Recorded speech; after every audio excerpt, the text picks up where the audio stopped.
Hola, ¿cómo están? Buenas tardes, buenos días o buenas noches, dependiendo la hora que nos escuchen a toda la familia Medicritic.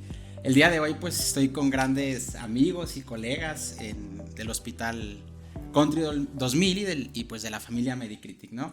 Primero que nada pues quisiera presentaros, soy su servidor Benito Parra, estoy con la licenciada Karina de Aro, que es licenciada en nutrición, y estamos con el licenciado Miguel Fernández, que es fisioterapeuta. ¿Cómo están? ¿Qué tal el día de hoy? Sábado. Lindo. Bien, aquí, con gusto para platicar. Pues bien, Beni, aquí feliz y contento de impartir este tema tan interesante que ya lo vamos a ir desarrollando poco a poco y pues a gusto aquí en nuestras instalaciones. Claro, y más que un tema interesante, creo que es un tema que muy poco se toca, ¿no? Que a lo mejor no se sabe mucho de ello y porque es tan especializado. Pero por ello estamos aquí para informarle al familiar, al paciente que nos pueda estar escuchando y hacerlo lo más ameno posible, ¿no? Y bueno, quiero aprovechar para mencionar que lleva por tema importancia del soporte nutricional y los problemas de la deglución que existen después de la unidad de cuidados intensivos, ¿no? Y con ello, pues quisiera introducir al tema llevándolo como si fuera una línea del tiempo, ¿vale? Supongamos, o para que todos puedan comprender, imagínense que estamos ante un paciente que ingresa a la unidad de cuidados intensivos. Sabemos que el paciente que ingresa a esta unidad, pues está grave, es un paciente críticamente enfermo, pero que quizás en este momento el objetivo principal sea mantenerlo con vida, estabilizarlo.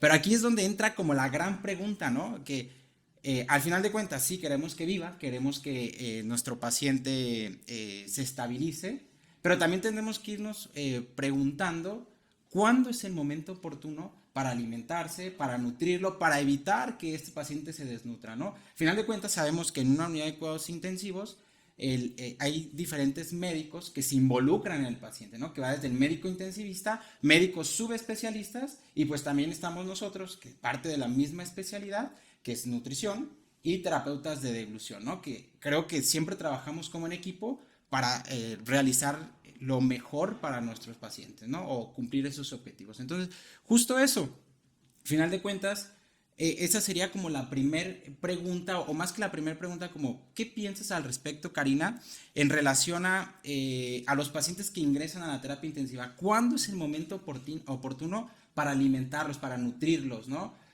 Sabemos que pueden estar muy graves, como lo comenté, con muchos medicamentos que para mantenerlo con vida, pero aún así tenemos que pensar más allá, ¿no? Entonces, ¿qué podrías decirnos al respecto? Bueno, lo ideal es que el paciente esté hemodinámicamente estable, ¿no?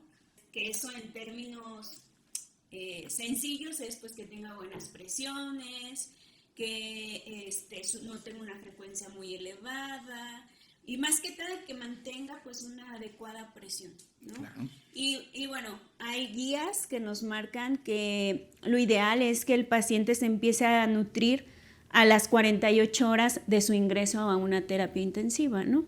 Lo ideal, primeramente, es hacer una valoración para ver el estado actual del paciente, ¿no? Si ya venía con una malnutrición previamente, para partir de ahí poder determinar cómo lo vamos a nutrir, ¿no? Y es un hecho, o actualmente pues ya sabemos que 48 horas si un paciente permanece en terapia intensiva, en términos de nutrición, para nosotros ya es un paciente que corre un riesgo de una desnutrición. Claro. ¿Okay?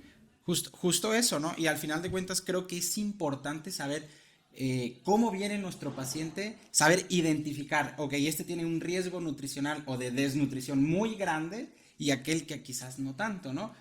Pero que aún así tenemos que ir en conjunto con todo el equipo para saber, ok, este es el momento oportuno, se habla mucho de los momentos oportunos en el paciente crítico, ¿no? Entonces, este es el momento oportuno para iniciar la nutrición y que no exista algún riesgo, ¿no? Porque inclusive, y tú lo sabrás muy bien, y que también lo sepan todos los que nos están escuchando, el que iniciemos quizás muy temprano pueda ser, pues, o puede tener un riesgo, ¿no? Puede conllevar a un riesgo mayor en estos pacientes. Sin embargo, pues siguiendo como esta línea del tiempo, sabemos que también puede estar nutrido por qué vías pudiera estar nutrido nuestro paciente. Tenemos tres vías, ¿no? Una que es por vía oral, la otra es por vía enteral a través de una sonda que esta sonda pues va a depender si el paciente está intubado o no. Claro. Si tiene una buena deglución también, para poder seleccionar si vamos a utilizar qué tipo de sonda, ¿no? Y las sondas pues se le llama una gastrostomía, una yeyunostomía, dependiendo pues de cómo está también el tubo digestivo, ¿no? Que tenga o sea, que el estómago nos permita que podamos pasar el 100% del alimento, ¿no? O dado caso que no se pueda utilizar una vía oral o enteral, que es la primera opción que tenemos que tomar, pues bueno, se puede nutrir por una vena, ¿no? Una vena periférica o una vena central, que le llamamos, y que eso se le llama nutrición parenteral total. Claro, y justo eso comentas, ¿no? Va a depender mucho de los pacientes. Si está intubado, si no lo está, si realmente está funcionando adecuado la parte, pues todo el componente orogástrico, ¿no? Que eso es importante. Sin embargo, pasan muchas veces situaciones que quizás, sí, supongamos que nuestro paciente se tuvo que intubar, ¿no? Intubar es, pues, que dependa del ventilador mecánico, que tenga un tubo por la boca y por eso no lo podamos alimentarse por vía oral, ¿no? Entonces se va a optar por una sonda nasogástrica o una vía enteral, como se le conoce, ¿no? Sin embargo, sabemos que estos pacientes pueden tener mucho tiempo el tubo orotraqueal y después ponerlos con una traqueostomía, ¿no? Entonces, aquí me lleva a la siguiente cuestión. Muchas veces, Miguel, no sé cuál es como tu experiencia, ¿cuántas veces hemos visto que una vez que nuestro paciente se postergó la ventilación mecánica y de estar de un tubo por la boca, ahora está por un tubo pero por la garganta, que se llama traqueostomía, para que siga ventilado mecánicamente, pues sabemos que a lo mejor ya podemos trabajar las estructuras de la vía aérea superior, ¿no? O estructuras orales. Sin embargo, acá yo quisiera hacerte una pregunta a los pacientes que pudieron ser retirados del tubo orotraqueal o que no pudieron ser retirados y se tuvieron que ir a una traqueostomía, ¿no? O que pasan un tiempo prolongado en la terapia intensiva. ¿Qué nos pudieras decir de la disfagia, de la incapacidad, de la deglución que pudieran tener nuestros pacientes y qué tan probable es que puedan desencadenar, ¿no? Una disfagia asociada a la ventilación mecánica? Sí, mira, Beni, ese tema es muy, muy interesante y no en todos los hospitales, en todos los pacientes es abordado. Es un tema pues que muchas veces se ignora, ¿no? Porque dicen, bueno, ya está nutrido nuestro paciente, ya lo tengo con sonda, ya la tengo con gastrostomía y ya lo estoy nutriendo, mi paciente está nutrido, no se nos va a desnutrir para nada. Ok, pero a mí se me viene ahí otra frase, Beni, una frase muy, muy chistosa que dice, una tripa vacía es un corazón sin alegría. Imagínate, ¿no? O sea, tú vas con tu paciente y yendo a la práctica, nuestros pacientes nos dicen, es que no me alivio porque no como. Y no es por eso, es porque es una necesidad fisiológica el comer. El deglutir es una necesidad fisiológica. Si tú dices, no estoy comiendo, pues lo relacionas a que no te alivias, ¿no? Pero cuando ya va el equipo de nutrición, nosotros ya le explicamos cómo se está nutriendo, pues ya va entendiendo el proceso el paciente y el médico. Y aterrizando tu pregunta, Beni, fíjate que la evidencia científica nos dice que a partir de las 24 a 48 horas que un paciente es intubado, ya empieza a crear una disfunción glótica, lo cual nos va a generar una disfagia. Entiéndase como disfagia es cualquier trastorno de la deglución, ¿sale? Y que la deglución, bueno, es el primer proceso, la primera fase de la digestión, ¿sale? Entonces, pues sí, a las 24, 48 horas que un paciente está entubado, ya empieza a crear una disfagia. Entonces, ¿a qué nos lleva todo eso? A que cuando un paciente es extubado, nos dice la evidencia que a partir de las 24 horas, cuando todas las estructuras faringolaringeas se empiezan a acomodar de vuelta, empiezan a volver a su lugar, empiezan a activarse, pues ya se puede realizar una valoración de deglución y nos va a dar resultados positivos o negativos, pero más certeros a que si vamos en cuanto acaban de extubar al paciente, porque imagínate, tener las cuerdas vocales abiertas todo el tiempo, ¿no? Y luego te dan un trago de agua, pues ¿qué vas a crear? Va a toser el paciente, toda su musculatura, tanto como bíceps, cuádriceps, también las musculaturas faringolaringeas se crean esa pequeña atrofia o esa disfunción. Que esos son síntomas, ¿no? Signos y síntomas que nos estás mencionando, que se compone o una persona que, supongamos, siguiendo el mismo caso, es extubada 48, 72 horas después, extubado, retirar el tubo de la boca. Tú bien mencionaste que está esa disfunción de las estructuras orales y laringofaringeas, entonces tiene mucha probabilidad o una probabilidad muy alta de generar esta disfagia, ¿no? Que en pacientes críticos, tú lo sabrás muy bien, ustedes dos lo sabrán muy bien, que va de un 3% hasta un 62%, ¿no? Entonces hay una alta probabilidad de poder generar. Entonces, y también tú mencionaste algo bien importante, tenemos que saber cuándo valorar y por qué valorarlo, ¿no? Entonces, si lo valoramos muy temprano, así como en la nutrición, puede ser contraproducente. Pero si lo valoramos muy tardío, entonces nos estamos atrasando en ya comenzar a alternar la nutrición enteral con la alimentación por vía oral, ¿no? Cuando puede ser posible. ¿Qué consecuencias podría haber desde la parte nutricional y desde la parte de la disfagia? ¿Qué consecuencias graves podría haber si, por ejemplo, a un paciente que tiene una disfagia muy severa se le comienza a dar alimento? Bueno, una es que pueden broncoaspirar, ¿no? Y eso, broncoaspirar es que se vaya alimento al pulmón y eso nos genere una infección, ¿no? Otro punto que pueda pasarle al paciente, bueno, es que si no cubrimos requerimientos por vía oral, pues va a empezar a perder masa muscular. Y algo que mencionaba Miguel es que, bueno, pierde el músculo, esa fuerza, digámoslo en términos sencillos, y también eso genera que el paciente no pueda pasar bien al alimento, ¿no? Y es por eso también importante que debemos de nutrir previamente antes de que se extube al paciente, ¿no? Para mantener esa fuerza y esa masa muscular en el paciente, ¿no? Que no solo va a ser a nivel, digamos, de la parte de la deglución, sino también podemos tener dificultad a la respiración del paciente porque el diafragma es un músculo que sostiene y ese también puede perder fuerza, ¿no? Por una desnutrición. Claro. Así es. Bueno, complementando lo que dice Cari, de acuerdo a tu pregunta, Benny, como bien lo dijo, pues puedes crear broncoaspiraciones y lo cual nos va a crear unas neumonías, pero aparte del cuadro clínico, ¿qué nos va a ocasionar? Más días de estancia hospitalaria, más gastos para lo familiar y el paciente. Y entonces, por eso es tan importante hacer ese énfasis.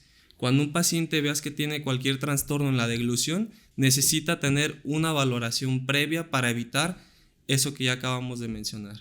Claro, y la verdad, aquí para concluir esta parte, a mí la verdad me encanta, a mí me gustaría comentarles que me encanta que nosotros podamos trabajar en conjunto con nutrición, porque en un momento siempre como que podamos debatir de, ¿sabes qué? Mejor espérame un poquito, vamos a tratar de aumentarle por vía oral y disminuirle por la enteral, y así vamos, ¿no? Como esa, pues no pelea, pero sí como esa complejidad para ir valorando a nuestro paciente, ¿no?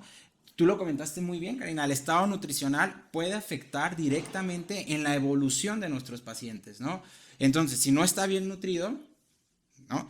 Que ahorita no vamos a hablar que cuando está bien nutrido, cuando no está mal nutrido, pero sí es importante mencionar que cuando no está bien nutrido puede alargar los días de estancia hospitalaria, disminuir la masa muscular, disminuir tu fuerza y pues entonces eso va a repercutir directamente en la condición funcional de nuestros pacientes, ¿no? Pero supongamos que nosotros tenemos a nuestro paciente que no se pudo extubar, se prolongó la ventilación mecánica, ¿no? El respirador artificial, entonces se optó por una cánula de traqueostomía. Entonces, al hablar de esto, de poner una cánula de traqueostomía, pues ya estamos hablando de varios días, fácil, de más de 10 días de estancia hospitalaria, ¿no? Entonces ya es bastante, ya se prolongó esta parte. Entonces, nosotros, ¿qué podemos hacer o qué podemos ofrecer para mejorar la condición nutricional y la condición de la deglución? Principalmente en la condición de la nutrición, pues entonces yo te quisiera hacer esta pregunta. Sabemos que iniciamos con la sonda nasogástrica, si se decide alimentarse por una nutrición enteral, pero ya después que sigue la gastrostomía, ¿en qué momento se hace ese cambio de nutrirlo por la sonda nasogástrica a nutrirlo por la gastrostomía? ¿Qué nos puedes decir al respecto? Bueno, ahí va a depender también pues de la valoración de Miguel, de que nos diga cómo va la cuestión de la deglución, ¿no? Porque si yo no cubro el 60% de sus requerimientos de calorías y proteínas por vía por vía oral, yo tengo que asegurar una vía para alimentar al paciente, ¿no? Claro. Y entonces esto es un trabajo, pues sí, en equipo, mucho lo trabajo con Miguel en el sentido de que me vaya diciendo, ya puedes inicia con néctares, ¿no? O inicia con papillas. Y viendo cómo el paciente vaya evolucionando con su terapia de deglución, yo voy disminuyendo las cantidades a través de una sonda, cantidades me refiero de calorías y proteínas, hasta llegar a cubrir 100% por vía oral. Si en dado caso el paciente no logramos cubrir eso con las papillas en 3, máximo 7 días, bueno, pues lo recomendable sería colocar una sonda de gastrostomía, que son sondas que nos duran mucho más tiempo, ¿no? Claro. Bueno, esto me recuerda me gustaría darles como diferentes experiencias que hemos tenido en los hospitales, que sabemos que un paciente con sabemos que existen diferentes tipos de disfagia, ¿no? Tú ya definiste muy bien qué es la disfagia, pero puede ser de origen neurológica, de origen estructural, como un tipo de cáncer, laringeo o algo por el estilo, y bueno, disfagia asociada a la ventilación mecánica, que este es el tema, ¿no? Pero muchas veces nos ha pasado que se realiza una valoración de la deglución por vía oral cuando nunca, o sea, supongamos que nuestro paciente está 30 días con una traqueostomía y nunca se hizo ejercicios enfocados para mejorar las estructuras de la vía oral, ¿no? O las estructuras laringofaringias. Entonces, ¿tú cuándo nos podrías decir? Porque justamente ahí te echo la bolita, Karim, sí, ¿estamos de acuerdo? ¿Tú qué nos podrías decir? ¿Cuándo podríamos valorar a un paciente con traqueostomía, ¿no? Dijimos, ya valoramos a un paciente que fue post-extubado, ¿no? Ya lo definimos muy bien. Ahora, ¿cuándo un paciente con traqueostomía? ¿En qué momento, no? Sí, pues es un proceso un poquito más complejo, pero pues nada de otro mundo, ¿no, Beni? Primero, pues tenemos que asegurar que nuestro paciente maneje bien las secreciones, ¿sale? Un paciente que maneja bien sus secreciones nos quiere decir que va a crear menor riesgo de neumonías por estar acumulando las secreciones, ya sea que las expectore o que las empiece a deglutir. Una vez que vemos que nuestro paciente con una traqueostomía tolera bien el manejo de secreciones, pues nos vamos a ir a que empiece a tolerar oclusiones parciales. Empiezas a hacer oclusiones parciales, ya sea con una válvula fonatoria o con otras técnicas, y el paciente empiece a empezar a activar esas estructuras de vía aérea superior que se han estado inhabilitadas durante todo el tiempo que inició su proceso, ¿verdad? Entonces, una vez que vemos que nuestro paciente ya tiene buen flujo, tolera bien, empieza a fonar, pues ya existe lo que es el Blue Dye Test. Ya tú te vas a tu paciente, tiñe sus secreciones de color azul, vemos que sí las esté expectorando, que no las aspire, no salgan por la traqueostomía, y ya de ahí podemos hacer el Blue Dye Test modificado, que sería con alimentos, basándonos en el test de volumen viscosidad, pues tú ya, que consiste en néctares, papillas, líquidos, y ya tú ves con qué cantidades podemos iniciar. Si vemos que el paciente no está broncoaspirando, no está aspirando nada, no sale nada azul, pues ya nos da un 50% de probabilidad de que ese paciente está deglutiendo bien. Entonces ahí ya es cuando empezamos a hacer terapia de oclusión, que empieza a tolerar el taponamiento de la traqueostomía para futuramente poderlo decanular. Una vez que el paciente vemos que sale con el Blue Dye Test negativo modificado, pues ya acudimos, ya solicitamos un estudio objetivo instrumentado, ya sea al médico foniatra o algún otro médico especialista en el área, para que haga una prueba objetiva y ver al 100% que no está broncoaspirando a nuestro paciente. Claro, aquí yo quisiera decir 2 puntos, principalmente al editor, que espero que ponga imágenes, que salgan imágenes de la cánula de traqueostomía para que se entienda un poco mejor en el video, porque creo que sí es un poco complicado. Y el segundo punto es decirle también al organizador de los podcasts que nosotros encantados de venir nuevamente a hablar de estrategias específicamente de rehabilitación en el paciente con traqueostomía, ¿no? Que creo que es un tema que valdría mucho la pena. Sin embargo, ahorita lo que queremos es dar ese enfoque a los familiares, a nuestros pacientes y a todas las personas que pudieran entendernos de una manera muy sencilla por qué debemos de evaluar, en qué momento debemos de hacerlo y qué debemos de tomar en cuenta. Entonces, para recapitular, aquí me lleva al tercer punto. Ya iniciamos con esa nutrición, ¿vale? Supimos cuándo iniciar, ¿no? Lo platicamos con todo el equipo multidisciplinario e interdisciplinario de la terapia intensiva. Entonces, fue progresando adecuadamente nuestro paciente, pero hay un punto que debemos de tomar en cuenta, Karina, que es el síndrome de realimentación en el paciente crítico, ¿no? Entonces, de manera sencilla, ¿cómo podríamos definirlo para poder comprenderlo? Porque sabemos que si viene un paciente ya desnutrido y nosotros comenzamos con esa alimentación o con esa nutrición de una manera muy rápida, entonces puede haber esta condición que genera una alta mortalidad en el paciente en estado crítico, Sí, ¿no? pues primero pues es valorar, ¿no? ¿Quién es el paciente que tiene el riesgo de presentar síndrome de realimentación? Y eso se hace, bueno, por sencillas muy básicas de cuánto tiempo ha estado en ayuno, si previamente a la hospitalización tuvo pérdida de peso, la enfermedad que tenga de base, porque pues en un paciente en terapia intensiva pues va a variar mucho la enfermedad o la patología que tenga el paciente, ¿no? Y otros parámetros que tomamos son pues bioquímicos, ¿no? Que lo que es magnesio, fósforo, vitamina B1, que es la tiamina, y potasio, ¿no? Estos electrolitos y estas vitaminas es fundamental para el metabolismo del alimento, ¿no? Se requieren, entonces se miden, si estos estuvieran alguno de ellos sobre todo bajos, más aunado las preguntas previas que comenté, pues entonces nuestro paciente puede tener un riesgo de realimentación, ¿no? Que es que no pueda adecuadamente metabolizar los alimentos y esto nos pueda llevar hasta una falla cardíaca en el paciente, ¿no? Entonces tiene que ser paulatinamente el incremento del alimento y vigilando estos aspectos para no causarle ese síndrome de realimentación. Claro, y está súper interesante, ¿no? Entonces creo que al final de cuentas, siempre un paciente en estado crítico tiene que estar vigilado por diferentes o por un equipo completo, ¿no? Desde el médico intensivista hasta el fisioterapeuta, pasando por nutrición, pasando por terapia ocupacional, psicología, y todo el contexto de rehabilitación, ¿no? Entonces, a mí me gustaría, ya tocando todo este tema tan importante, dar como mi conclusión y también me gustaría escuchar la de ustedes.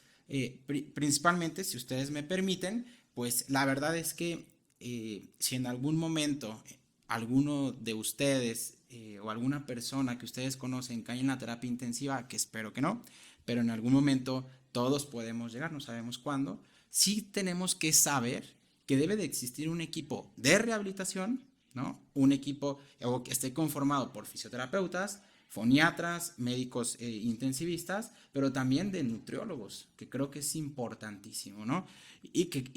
¿Por qué es tan importante? Porque ya vimos, vamos de la mano. Una vez que ya nuestro paciente con traqueostomía, nuestro paciente posextubado o nuestro paciente en estado crítico se valore de una adecuada manera esa deglución que quizás estuvo afectada, pues entonces ya platicar con nutrición que estuvo nutriendo de una manera efectiva a nuestro paciente en un 100% los porcentajes de proteínas y calorías por una nutrición enteral, vaya, quizás ya una vez que pueda alimentarse por vía oral, entonces ya ir cambiando esas condiciones de porcentaje, ¿no? Y eso al final de cuentas va a conllevar a que aumentando el porcentaje por vía oral, vamos a disminuir el porcentaje enteral o por la sonda nasogástrica o gastrostomía y que en algún momento podamos cumplir con nuestro objetivo o con nuestro principal objetivo es que nuestro paciente pueda salir de la terapia intensiva o si salió de la terapia intensiva y se fue a su casa con la traqueostomía o con incapacidad para comer, que pueda ir con sus familias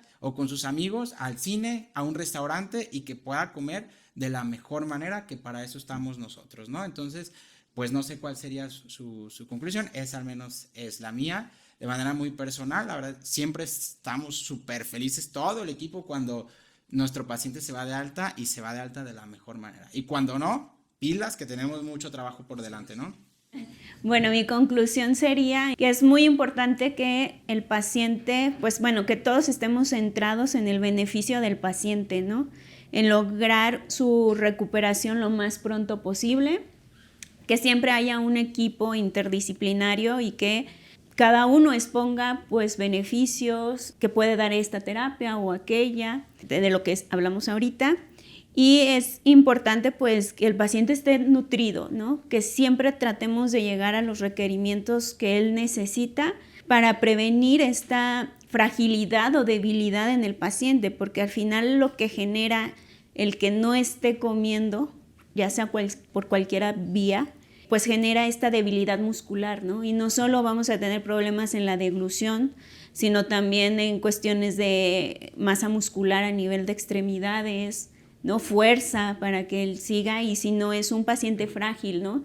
Que a veces sale de terapia y es muy difícil que se vuelva a incorporar a su vida cotidiana, ¿no? Claro. Entonces, si desde un inicio se trabaja estos aspectos, pues el paciente más rápido se va a incorporar a su día a día, ¿no?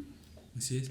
Bueno, pues dando mi conclusión, volviendo a la frase, pues que mencioné hace rato, me iría en mantener corazones felices, ¿no? ¿Por qué? Porque entendamos que una rehabilitación en UCI no es un privilegio, sino un derecho de todos los pacientes que acaban de ingresar. Entonces, a lo que ya platicamos, a las conclusiones de ambos, creo que será la mía, y me gustaría que se aplicara ya en todas las UCIs, todas las unidades de cuidados intensivos en México. Y para allá vamos, querido Miguel. Entonces, por último, y no menos importante, mencionarles que nos pueden seguir en redes sociales, en Facebook como Medicritic, y en Spotify el editor se va a encargar de poner aquí abajito el nombre. Entonces, de todas maneras, invitarlos a que nos sigan escuchando, y pues gracias a ustedes, a que nos compartan, pues podemos llegar a más personas que realmente necesiten escuchar este podcast, y por qué no, que se involucren cada vez más en la rehabilitación en el paciente crítico. Muchas gracias.